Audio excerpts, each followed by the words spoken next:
രാജസ്ഥാനിൽ നദിയിൽ കുളിക്കുന്നതിനിടെയാണ് 8 പേർ മുങ്ങി മരിച്ചിരിക്കുന്നത്. ടോങ്ക് ജില്ലയിലെ ബനാസ് നദിയിലാണ് അപകടമുണ്ടായിരിക്കുന്നത്.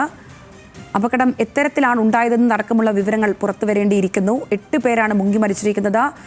അതിൽ ആരൊക്കെയാണ് ഉൾപ്പെട്ടിരിക്കുന്നത് എന്നുള്ളതടക്കമുള്ള കാര്യങ്ങളാണ് നമ്മൾ തേടേണ്ടിയിരിക്കുന്നത്. ടോങ്ക് ജില്ലയിലെ ബനാസ് നദിയിലാണ് അപകടമുണ്ടായിരിക്കുന്നത്.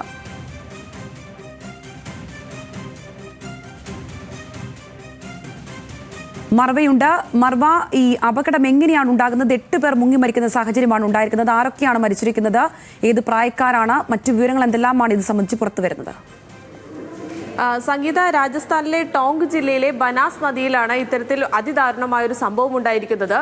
ജയ്പൂരിൽ നിന്നുള്ള ഒരു വിനോദസഞ്ചാര സംഘം ഈ ടോങ്ക് ജില്ലയിലേക്ക് എത്തിയതായിരുന്നു. 11 പേരടങ്ങുന്ന സംഘമാണ് ഈ വിനോദസഞ്ചാരികളായി എത്തിയിട്ടുണ്ടായിരുന്നത്. 25-നും 30-നും ഇടയിൽ പ്രായമുള്ള 11 പേരായിരുന്നു ടോങ്ക് ജില്ലയിൽ ഇവിടെ എത്തിയത്. ബനാസ് നദിയിൽ കുളിക്കാനിറങ്ങിയപ്പോഴാണ് ഇത്തരത്തിലൊരു അപകടമുണ്ടാകുന്നത്. ഇതിൽ 11 പേരും കുളിക്കാനിറങ്ങുന്നു. എല്ലാവരും തന്നെ ഇത്തരത്തിലൊരു അപകടത്തിൽപ്പെടുന്ന ഒരു സാഹചര്യമാണ് ഉണ്ടായത്. ഇതിൽ 8 പേർ മരിക്കുകയും 3 പേരെ രക്ഷപ്പെടുത്തുകയും ചെയ്തിട്ടുണ്ട്.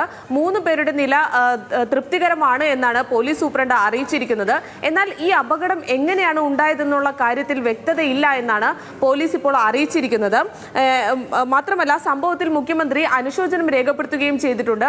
വളരെ ദുഃഖകരമായ സംഭവമാണ് ഉണ്ടായതെന്നും സംഭവം അറിഞ്ഞ ഉടനെ തന്നെ ഇപ്പോൾ രക്ഷാപ്രവർത്തനം നടത്തി എന്നുള്ള കാര്യം കൂടിയാണ് അദ്ദേഹം ട്വീറ്റ് ചെയ്യുന്നത്. എന്തായാലും അതിദാരുണമായ ഒരു സംഭവമാണ് ഉണ്ടായിരിക്കുന്നത്. 3 പേരുടെ നില തൃപ്തികരമാണ് എന്നുള്ളതാണ് നമുക്കിപ്പോൾ ലഭിക്കുന്ന ആശ്വാസകരമായ കാര്യം. സംഗീത.